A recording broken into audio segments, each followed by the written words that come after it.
and welcome to Women in Retail Talks, the podcast where C-suite executive women in the retail space share their stories of professional growth, leadership development, personal journeys, and more. I'm Marie Albajes, Senior Editor of Women in Retail, a membership-based community of executive women at leading retailers and brands. Today, I am thrilled to be joined by Danielle LaFleur, the president of BANDIER, a women's high-end activewear brand with stores, an e-commerce presence, and a wholesale business. We're talking with Danielle today about her career journey, how she helps the brand stay relevant, and so much more. Danielle, thank you so much for joining me today. Thank you for having me, Marie. I'm a huge fan of Women in Retail. It was so nice to be able to connect with you at the summit in Phoenix back in April. Yeah, that's a great point. We have coverage of that on our website of you and the other ladies at BANDIER giving a great discussion on stage at the summit in April. So thanks again for joining us for that. And I'm thrilled to have you here and we can dive a little bit deeper into your career. Excellent. Let's do it. Yeah. So I know that you've spent pretty much your entire career in retail, right? So I'd love for you to start with just kind of sharing your journey of how you got started in the fashion industry and the retail industry and how we got to your role at BANDIER. Yeah, it was actually a pretty purposeful trajectory. It started when I was a junior in high school. My father went to University of Massachusetts at Amherst, and he had an alumni newsletter, and it was about a buyer at Benetton and how she split her time between New York and Paris, and just about the buying function and how it was financial and creative. And I pretty much, after reading the article, was like, this is exactly what I want to do. So I went to University of Massachusetts at Amherst. I had a dual major between business and French. And I quite literally wanted to work for either a French brand in New York or an American brand in Paris. Ironically, if you look at my LinkedIn profile, I've worked at all the great American brands, or not all of them, but many. So starting my career at Ralph Lauren, J. Crew, Calvin Klein, Tommy Hilfiger, and even BANDIER, which does sound French, is not actually French. So I did, pretty much follow my path, except for the French part. So, still working on that. And I'm lucky enough with an exciting collab we have coming up that I'm able to travel to Paris and at least use my French, even if it's not a French company. Yeah. So you've been doing all of that in the States? Yep. Okay. In the States, however, working for Calvin and Tommy, they're both global businesses. So I did have the opportunity to be able to travel and help to develop some of the underdeveloped business plans, specifically in Japan and South America, and also spent quite a bit of time in Amsterdam. Okay, so let's talk jobs or responsibilities at each of these. So obviously you're not still a buyer. So how did you kind of pivot from one title to another? Yeah, so I would say that it was primarily my love of people, unlocking their talents and unlocking business through the people that pivoted me from being truly just a merchant or a buyer into my current role as president. I really love to be able to look at an organization as a challenge and a puzzle, and how do you take every single person and really celebrate what's best about them and put together that puzzle that's an organization that unlocks both the people and creates tenure and loyalty, but ultimately also leads to ROI and business success. Yeah, that's great. So let's talk about your most recent career pivot from Calvin Klein to BANDIER. What brought that change on, and what was that transition like for you? Yeah, so it's interesting because this kind of ties into the past topic a little bit. I became a functional expert as it came to merchandising and buying. And throughout, so Calvin Klein is owned by PVH, that also owns Tommy Hilfiger. So my tenure with PVH was 18 years. I started at Calvin when we launched the retail stores. I moved to Tommy for about 12 years. Was really, really grateful that I was able to reinvent myself almost every year there in terms of understanding different channels of business, the global aspect, which I touched upon, Was also able to understand the design function and lead the design function, multiple categories of business. It was just an incredible time in my career to be able to reinvent myself. And then I came back to Calvin and kind of came home and wanted to really continue the work that I had started initially. Over time, I realized that as I became very seasoned in my function and where I was able to pick up adjacent functions like design and like visual merchandising, that I still had a quest to learn and grow.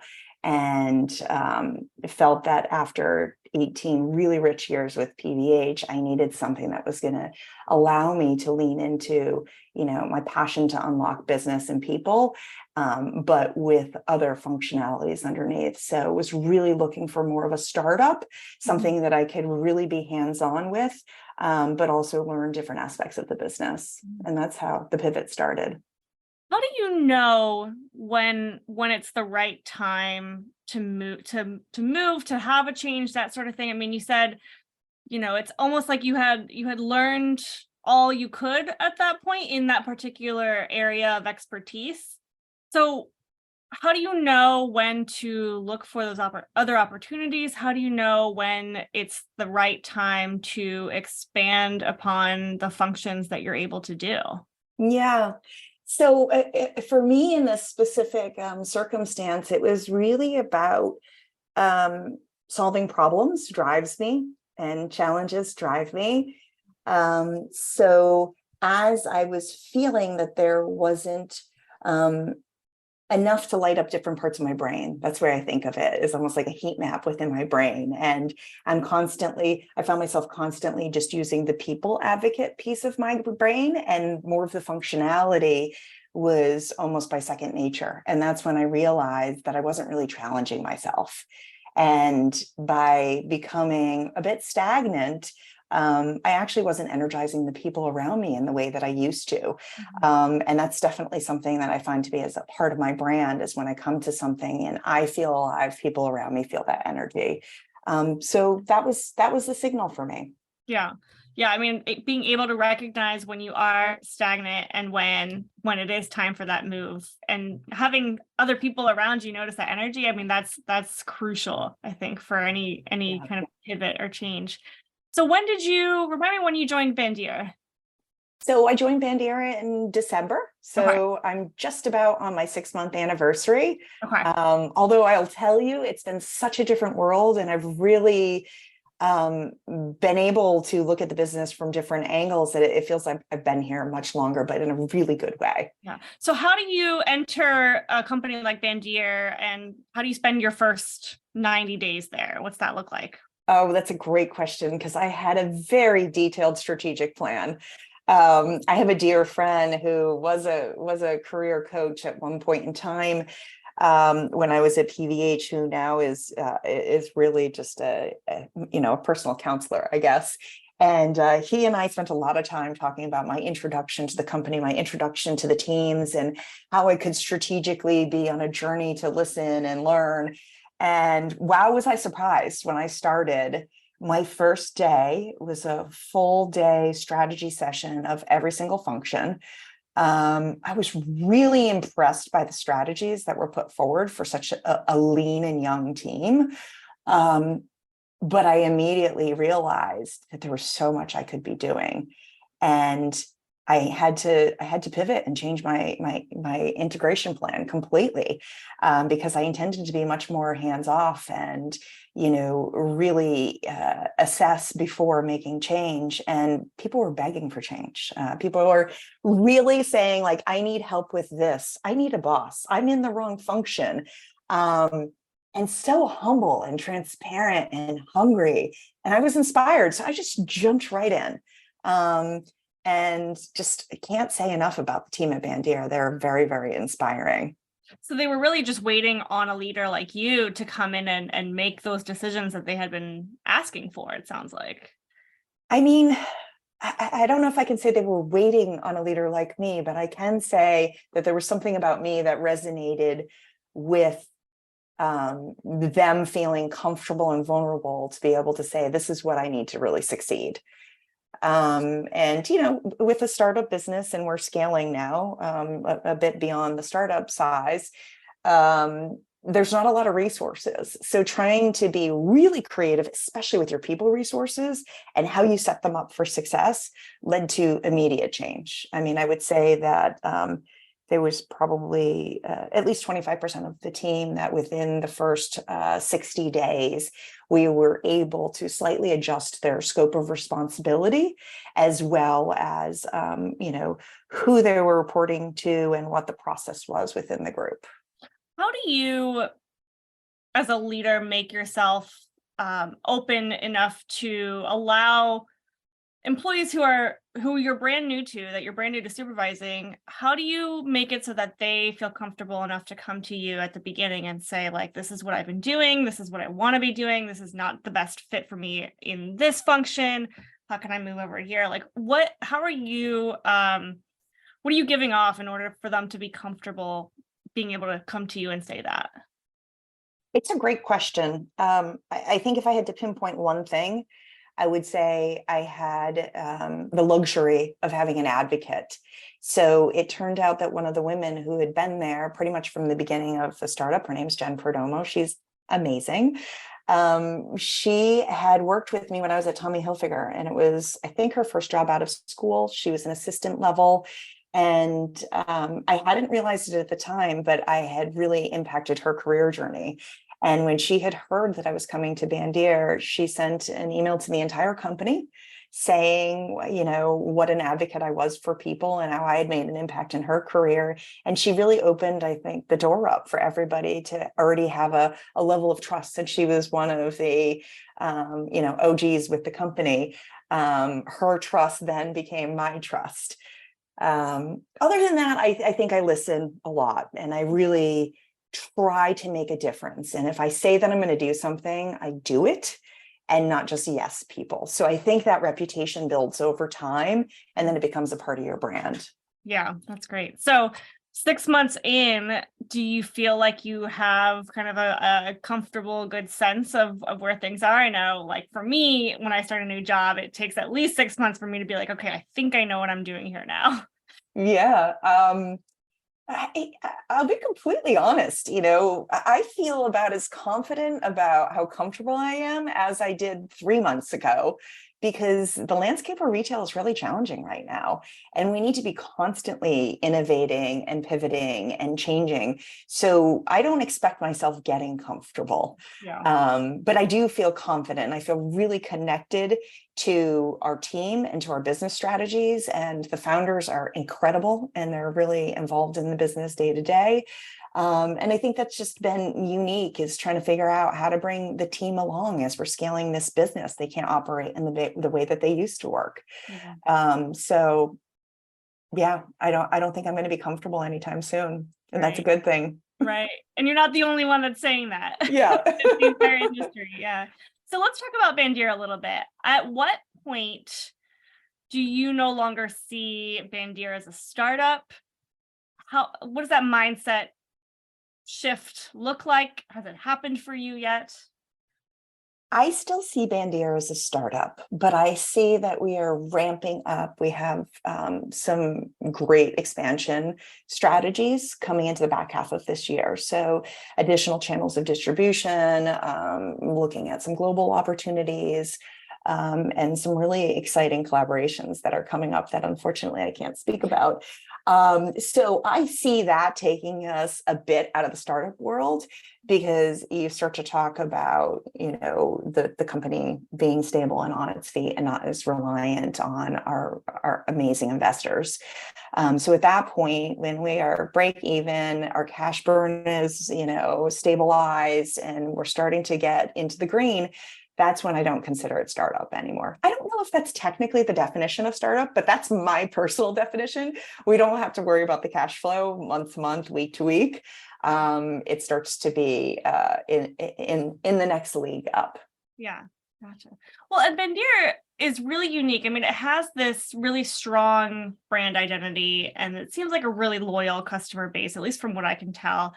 So how do you, as you're growing and scaling, how do you make sure that the brand is staying relevant? I mean, you mentioned the chaos and the uncertainty that is retail, especially in what we've seen in the last few years, and who knows going forward. So how do you make sure that the brand stays relevant and continues to meet the needs of these consumers who their needs are ever changing? Yeah, yeah, it's a really great and interesting question, and I think when you look back at the founders and what they did when they first started, the brand was all about discovery and community and experience. So Bandier was the first to have a studio. Bandier was the first to not only have their own product that they feel answers customers' needs and has the best legging in the world, but also discovers new brands and up and coming brands and helps to give them a platform. So it's very interesting when I move from a marketing machine like Calvin Klein, that is just, I mean, you cannot doubt the legacy of that marketing. And the number of models that it's broken. When you look into broken, meaning in a good way, not broken, when you look at Bandier, the marketing is not just about our own brand. It's about really supporting, lifting up, and giving visibility to the other brands. So it's a unique model that has been emulated, but we continue to innovate, and that's what keeps it fresh and makes sure that our community is feeling like we're really hearing them. It starts with, our Studio B is our studio in California, and our instructors will tell us like what are the holes, what's the white space in terms of their day to day. So for example, right now we're leaning into hybrid dressing. So you may be able to wear something to Pilates in the morning, throw a blazer over it, be able to go to work, transition that into your evening. So we always say our customer, she works hard, she works out hard, and then she enjoys her friends and goes out hard as well. And, so that's the spirit of what we're thinking about now and what our customer's thinking about and what she needs and what that challenge is in her wardrobe.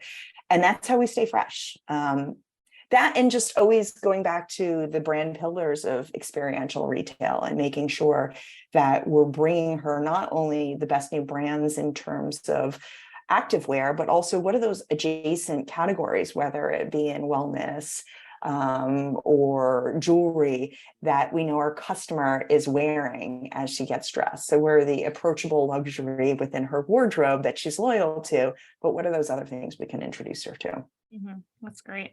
So along the same lines, what is most exciting to you about trends in the retail industry right now? What's got you kind of up at night thinking about how you can innovate?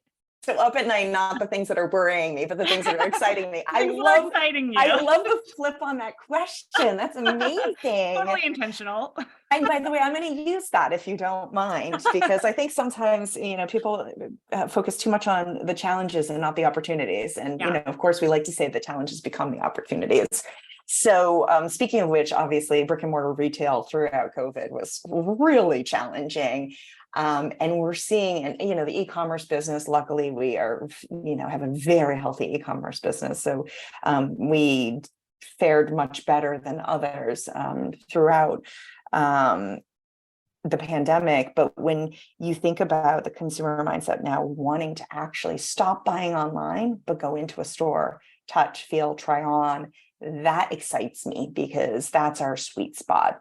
So, the conversations we're having in HQ, and the thing that comes to mind first thing in the morning is, where do we have e-commerce customers that don't have the luxury of being able to engage with us in person in brick and mortar?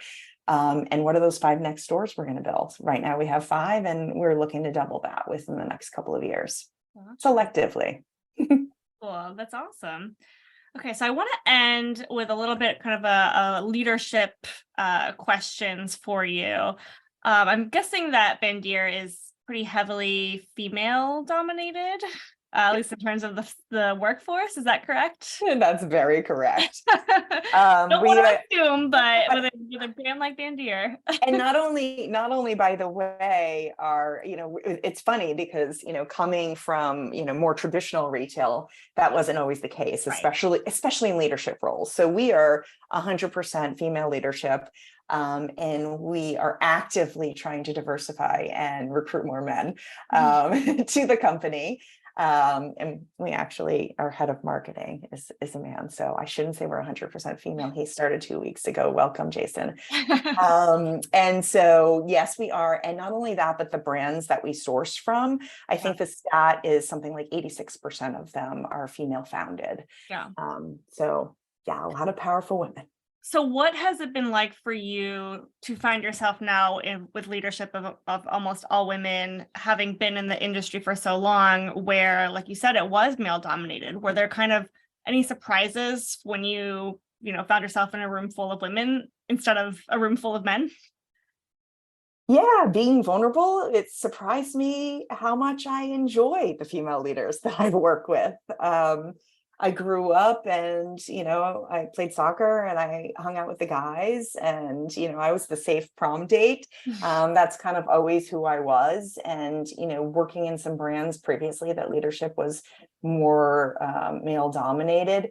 I'm embarrassed to say that I actually didn't have the best perception of some of the female leaders that felt that they really needed to overexert themselves and use their voices to break through and be heard. And I misunderstood what it was that I was experiencing, and thought I actually had more of an affinity for male leaders than female leaders. And I'm humble enough to say that I was completely wrong. I was just looking at the situation differently. And I've really enjoyed working. I mean, we have an inspiring group of women from interns all the way up. Yeah. How have you seen the women in Bandier and maybe in the whole industry of retail really lifting each other up? Yeah, I think honestly, the hardest thing, but the most powerful thing is true feedback. Not being afraid to give somebody guidance. It was so difficult for me to do at first, to not do the compliment sandwich where you're giving the positive and then the constructive and then the positive, and it was so softened that it just didn't work. And really then trying to understand, as you're working with somebody, are they somebody who's more sensitive, where you do need to find the right moment and the right wording? Or are they somebody where you can hit them over the head with it and they'll appreciate it? So I've found that by giving out feedback, but in a really kind way, that, feedback is a gift, that they're willing to give that back, and you kind of support each other and push each other up. And I think it's really underestimated how powerful that can be. And then, of course, advocating for each other, not just giving advice and mentorship, but, truly reaching out and opening up doors and introducing people and helping them to, great women in retail tie back, but expand their networks. Because I think a lot of time women are so focused on working and achieving that they're not thinking about themselves as something to really market and get out there, and it can be very career limiting. I can say for sure there was a period in my career where I only knew people who worked in my company and in my day-to-day interactions, and didn't understand the value of breaking outside of that. Yeah. And I think women, I mean, I don't want to kind of oversimplify it, but women tend to be people pleasers too. And Exactly. so it's hard for them to criticize their boss. And so if you're giving that kind of feedback to them, that can open the door for them to do the same to you, no matter how difficult it might be to give feedback to your boss. And I completely understand about the sensitivity of it all too. So I appreciate your honesty in that. I always find that as I'm giving feedback and saying, I'm only telling you this because I see all this potential in you, and I know that you're going to be able to do this and this if you take this into consideration. And then I'll say, and what feedback can you give me? What do you see? Is there something different I could be doing for you, for the greater team? And almost always it's silence and they're stumped. But the next time we come back together and I give feedback and ask for feedback, they usually give feedback. So it is a really interesting cycle for sure. And I bet because they're not used to that. They're not used to their boss asking them, what can I do to improve? Yeah, So absolutely. it's a great question to ask. Okay, last question for you. And you kind of already touched on this a little bit, but any other advice that you would have for women who might be listening who eventually want to follow a career path like yours and get into a leadership role like yours? Yeah. Just be curious and have confidence and know that you are worth somebody's time. So I think that's the biggest thing I get is people don't have a problem coming to me if they have a business challenge, and they'll lean on me and they feel comfortable. But when it comes to their own development or reaching outside of their comfort zone, they don't think my time is worth it. And that's absolutely not true. So know that always the first email I'm going to answer when somebody reaches out to me, and by the way, email is a scary place for me, so I actually recommend text or Slack. But if somebody comes to me and says, hey, I need your advice, or I'm thinking about something for my career, that's the number one thing I'm going to make time for, and not necessarily the really tactical business question. So don't be afraid, be confident, be curious, explore. And the worst thing that they can say is no, and then I've never heard of that, actually. I've never heard of somebody saying no. Right. It's always like, no, but I can connect you with XYZ, or yes. There's always us women, we're going to try everything we can to make sure that we're uplifting other women and making them succeed. So that's exactly right. And you're doing that for me today. So thank you. Well, thank you. Thank you so much for joining me. I really enjoyed this conversation. And I cannot wait to see what is next for you and for BANDIER. Wonderful. Thank you again.